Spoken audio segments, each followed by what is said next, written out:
Buletin Didik 18 Januari bersama saya Mimi Azira Abdullah. Assalamualaikum dan salam sejahtera.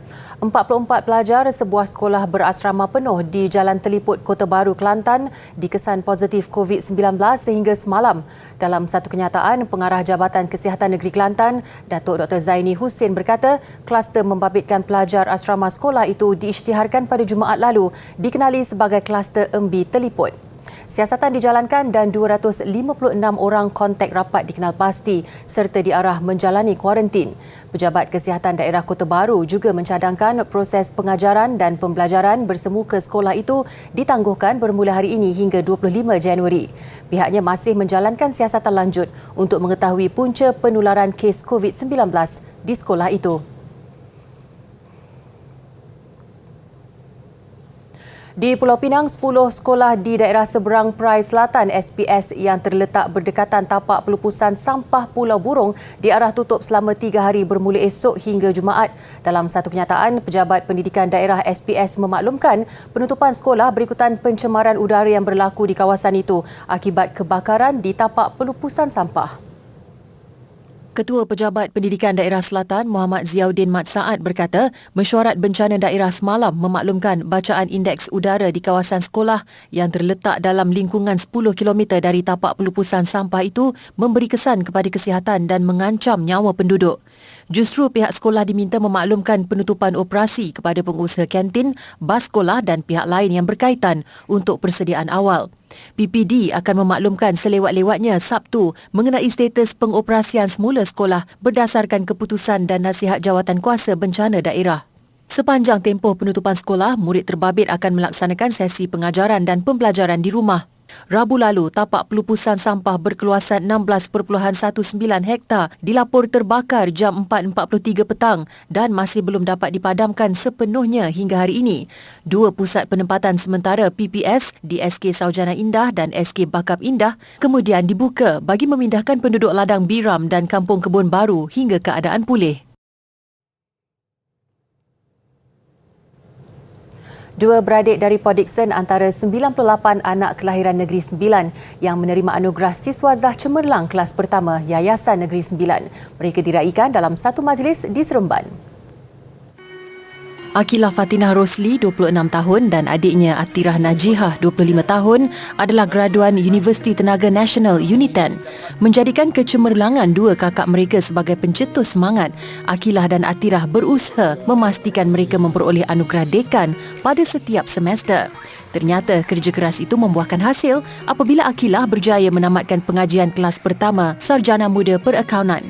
Manakala Atirah kelas pertama Sarjana Muda Sains Komputer. Kakak-kakak saya adalah sumber inspirasi saya untuk sambung belajar di UNITEN. Daripada semangat beliau, cara-cara diorang punya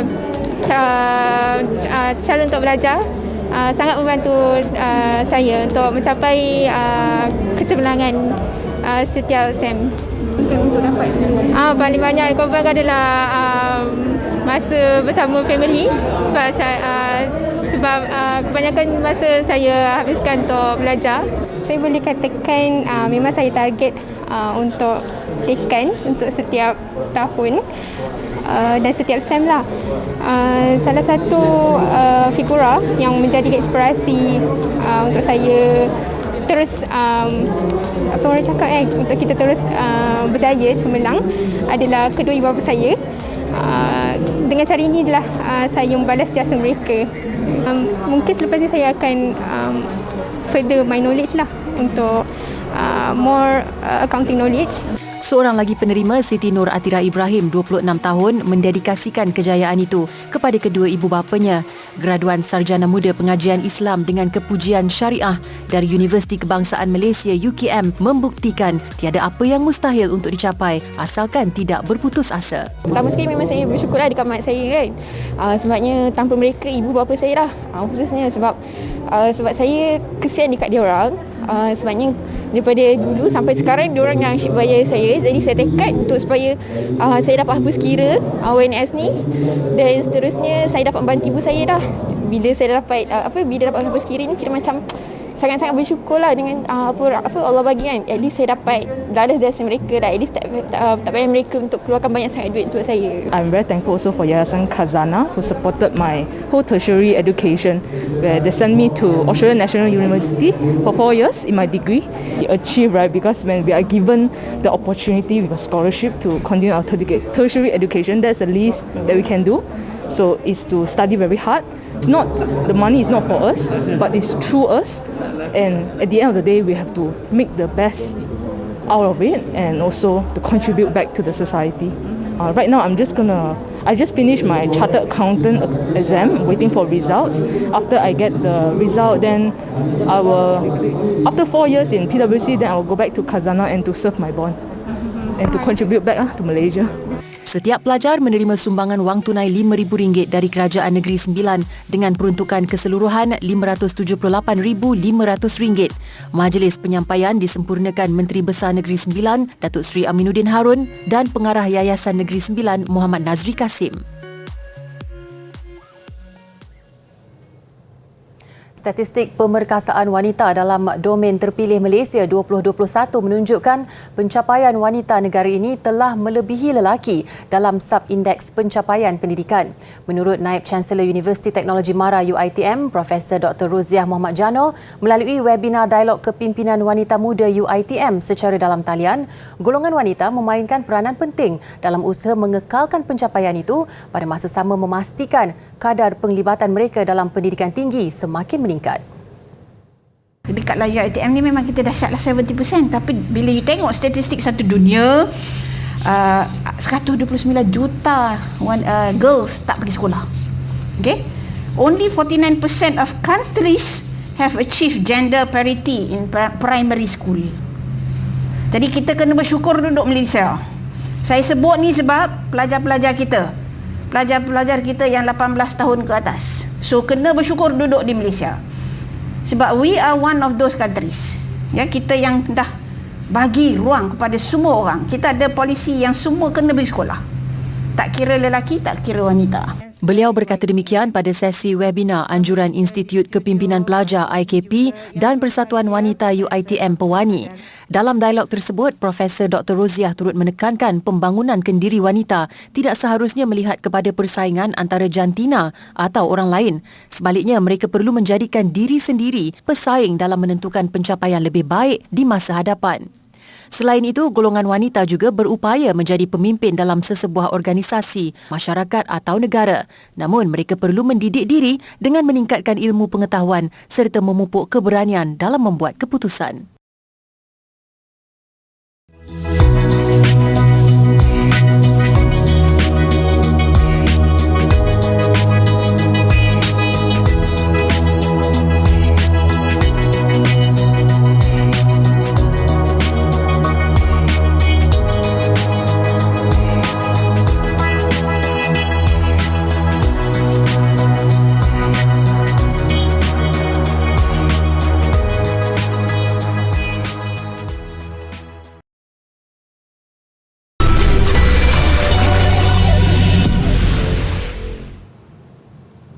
Bertemu kembali.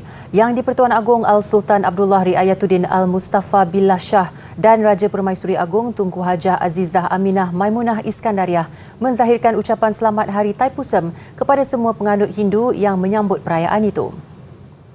Menerusi catatan di Facebook Istana Negara, Seri Paduka Berdua menzahirkan harapan agar hari yang bermakna kepada semua penganut Hindu itu diraikan dengan penuh keceriaan dan kedamaian di samping mengutamakan keselamatan diri dengan mematuhi prosedur operasi standard SOP. Seri Paduka Berdua turut menzahirkan supaya sambutan Taipusam pada tahun ini terus memupuk semangat perpaduan sesama rakyat berbilang kaum, agama dan bangsa.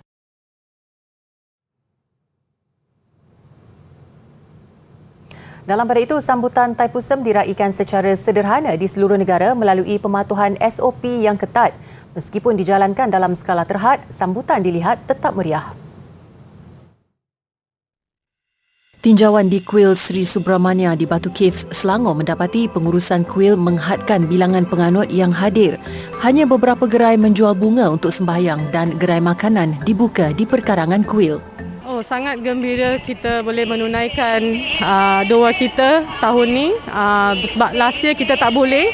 So this year we are so happy to be here today so we can fulfill our vow.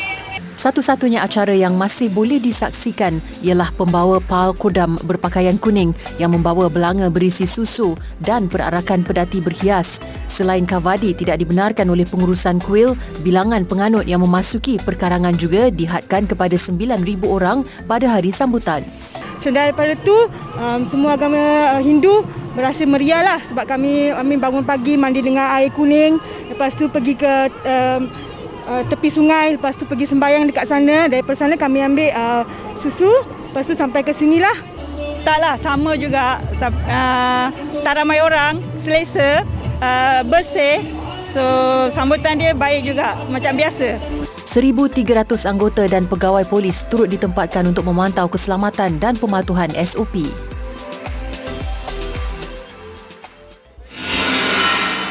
Selain di Batu Caves, sambutan Thaipusam turut menjadi tumpuan di Ipoh, Perak. Ia juga diraikan secara sederhana dengan aturan pematuhan SOP. Kehadiran anggota polis dan rela turut memastikan keadaan sentiasa terkawal termasuk lalu lintas di luar kuil. Dianggarkan 4,000 penganut Hindu mengunjungi kuil Sri Subramania di Gunung Ceroh, Ipoh berbanding 400 orang sebelum bermulanya pandemik COVID-19 2 tahun lalu. Sementara itu, di Pulau Pinang, kuil Hilltop di Jalan Kebun Bunga Georgetown yang menjadi tumpuan ribuan penganut setiap tahun turut bertindak mengawal kehadiran pengunjung pada tahun ini. Walaupun mengambil masa, semua penganut yang hadir tetap dibenarkan memasuki kuil. 150 orang dibenarkan memasuki kuil itu pada satu masa dan dikehendaki mengimbas mai sejahtera serta memeriksa suhu badan sebelum mendaki 513 anak tangga untuk sampai ke puncak kuil. Pihak polis yang melakukan pemantauan rapi dengan kekuatan 1,300 anggota berpuas hati dengan pematuhan SOP dalam kalangan pengunjung tanpa sebarang insiden tidak diingini. Manakala di Johor pula, daripada 26 kuil terpilih yang dibenar mengadakan sambutan, hanya 7 dibenar melakukan perarakan. Tinjauan di kuil Arul Migu Tenda Yupani Kovil mendapati hanya sejumlah 20% penganut Hindu hadir menyambut Thaipusam pagi tadi. Hanya 1,000 pengunjung yang telah lengkap divaksin dibenar mengikuti upacara keagamaan di kuil ini setiap hari sejak sambutan berlangsung pada 9 Januari lalu.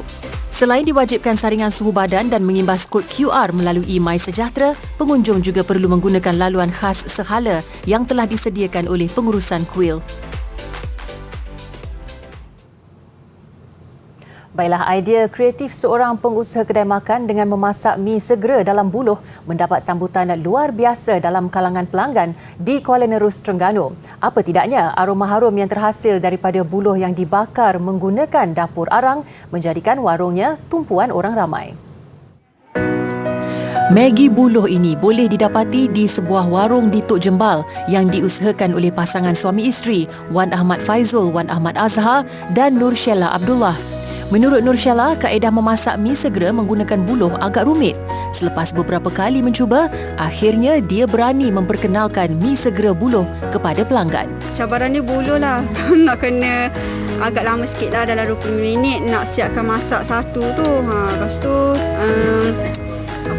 dalam satu buluh tu kena masak kira 2 kali je boleh pakai. Macam kalau periuk ni sampai ke bila-bila kita boleh pakai kan. Kalau macam buluh ni pakai buang. Masak ni sehari tu dalam sekali satu order 2 kali je boleh guna. Ternyata menu itu yang dijual sejak 2 bulan lalu mendapat sambutan luar biasa. Jualan mereka mencecah 700 bungkus mi segera dalam sehari dan meningkat sehingga 800 bungkus pada hari Minggu. Nama tu orang macam viral kan, Maggi masak dalam kuali, Maggi masak dalam buluh, jadi tempat lain tak ada. Jadi orang suka mencuba. Macam itulah. Memang sedap lah buat satu je makan. Sedap. Wan Ahmad Faizul dan Nur Sheila nyata bersyukur menu baru yang diperkenalkan ini dapat menjana pendapatan lumayan. Warung mereka beroperasi bermula jam 5 petang hingga 12.30 malam.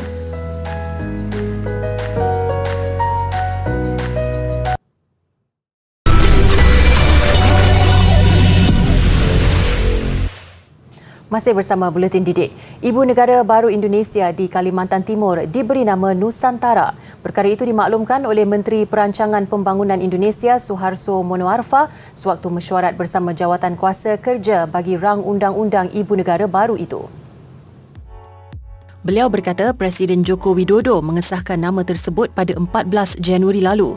Nusantara adalah istilah lama Jawa yang bermaksud pulau luar yang juga ikonik di peringkat antarabangsa selain dikenali secara meluas oleh masyarakat global sebagai Republik Indonesia. Begitupun masih belum ada maklumat terperinci sama ada Nusantara akan dijadikan sebagai wilayah atau bandar. Ibu Negara baru itu antara projek pembangunan infrastruktur yang menjadi keutamaan Jokowi di Indonesia bagi pemangkin potensi ekonomi, menggalakkan pertumbuhan, mewujudkan pekerjaan dan mengurangkan kemiskinan. Pembinaan fizikal akan dimulakan tahun ini setelah rang undang-undang Ibu Negara itu diluluskan Parlimen. Indonesia memperuntukkan $35.8 juta dalam bajet negeri 2022 untuk pembinaan Ibu Negara baru itu dan keseluruhan projek berkenaan menelan kos $35 bilion.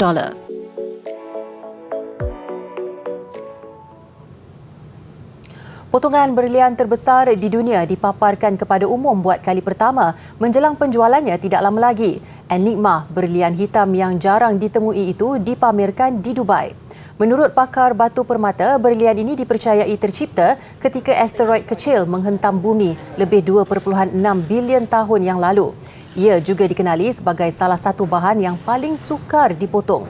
Berlian 555 karat ini tidak pernah didedahkan oleh pemiliknya sebelum ini selama lebih 20 tahun. Selepas Dubai, Enigma bakal dibawa ke Los Angeles dan London pula sebelum dilelong pada 3 Februari nanti. Enigma dijangka terjual kepada pembeli dengan mata wang kripto.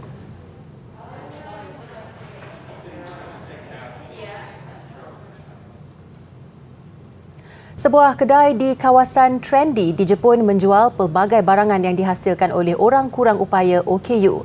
Mallorca dikenali ramai dengan menjadi sebahagian daripada gerakan mempromosi hasil kerja golongan OKU yang semakin berkembang di negara itu.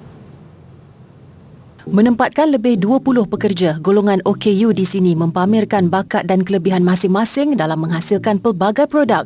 Ada di antara mereka yang sudah bekerja lebih 30 tahun. Justru wajar digelar artis berpengalaman. Namun di pasaran luar, mereka tidak menerima bayaran setimpal. Keadaan itulah yang menyebabkan pemilik kedai ini, Mitsuhiro Fujimoto, menjual barangan pada harga yang sewajarnya. Malah ada yang berkualiti tinggi, justru diletakkan pada kadar sehingga 5 kali ganda berbanding purata nilainya di kedai-kedai lain. Fujimoto juga menggalakkan pekerjanya menghargai bakat dan usaha masing-masing serta berani bersuara untuk gaji setimpal. Kira-kira 60 hingga 70% perolehan penjualan di sini diagihkan kepada pekerja. Meskipun Jepun satu-satunya negara yang menganjurkan tamasya Paralimpik 2 kali selain komitmen kerajaannya untuk mengangkat martabat OKU, aktivis menganggap sektor pekerjaan di negara itu masih sukar ditembusi golongan berkenaan.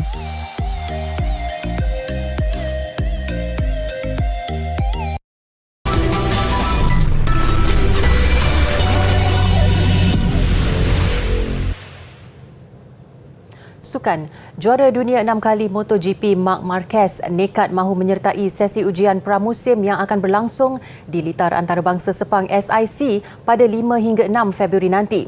Selepas menguji jenteranya semalam di Portimao, Portugal, pelumba Repsol Honda itu memberi jaminan tidak menghadapi sebarang masalah penglihatan. Perkembangan terbaru itu memberi peluang kepada juara dunia 8 kali ini untuk meningkatkan persiapan fizikal sebelum berhasrat menyertai sesi ujian pramusim di Sepang.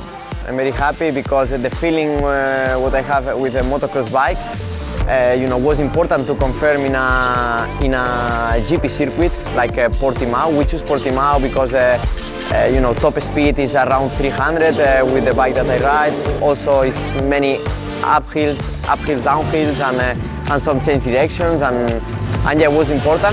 And we confirmed that good feeling, so this is something that makes me very happy. Namun, Dr. Marquez menegaskan sebelum menyertai sesi ujian pramusim nanti bersama jentera Honda RC213VS, Marquez perlu menguji jentera dengan lebih kerap di litar bagi memastikan dia tidak menghadapi sebarang masalah penglihatan ketika menyertai saingan MotoGP musim ini. Untuk rekod, Marquez tersisih daripada perlumbaan sejak kejayaan di Grand Prix Emilia-Romagna pada 24 Oktober tahun lalu.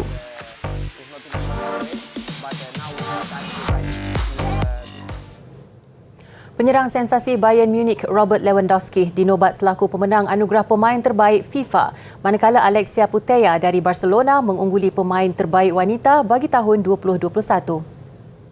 Penyerang Bayern ini mempertahankan gelaran selepas cemerlang memecahkan rekod jaringan Gerd Müller dengan 40 gol semusim.